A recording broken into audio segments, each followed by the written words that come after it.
Now, right-wing candidate Keiko Fujimori is leading the exit polls after Peru's troubled presidential election held on Sunday.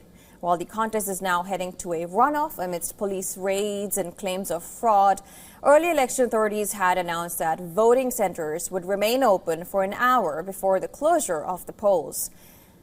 Peru's National Office of Electoral Processes has now said that it will reopen some polling stations on Monday after logistical failures prevented tens of thousands of people from voting in the elections on Sunday. It added that the extension was needed to protect voters' rights to vote amid claims of fraud.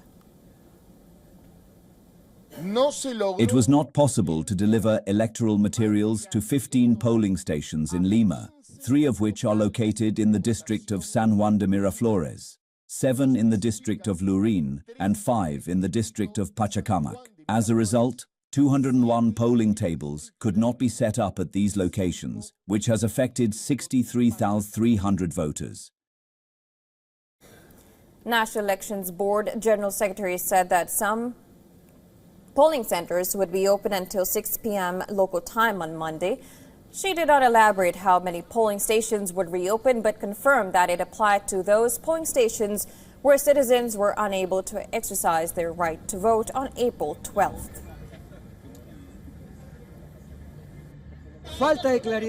Firstly, it's unsettling. And secondly, there's a lack of clarity and transparency in this electoral process.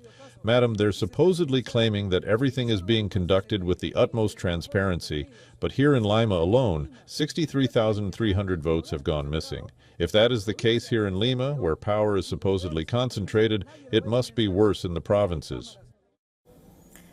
Now, several presidential candidates have criticized the handling of the election after authorities confirmed that thousands were unable to vote at 211 polling stations in Lima as election materials failed to arrive due to logistical problems.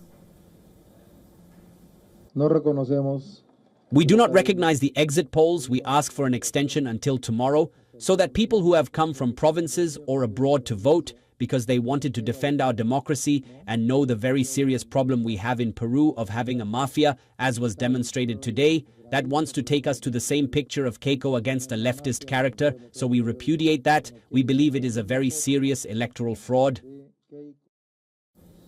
Roberto Sanchez, however, pushed back against fraud claims, suggesting that accountability must be pursued in the elections, but it should not derail the broader electoral process. I don't believe there is fraud exactly as referred to in that context. The same people said the same things before.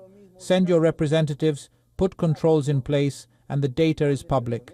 Let's play with clear rules. We must respect the process. Exceptional measures have already been taken, as we all called for at the right time. I believe Peru needs transparency and respect for the vote. Now, as of Sunday, right-wing candidate Keiko Fujimori from Popular Force Party was seen leading the presidential exit polls.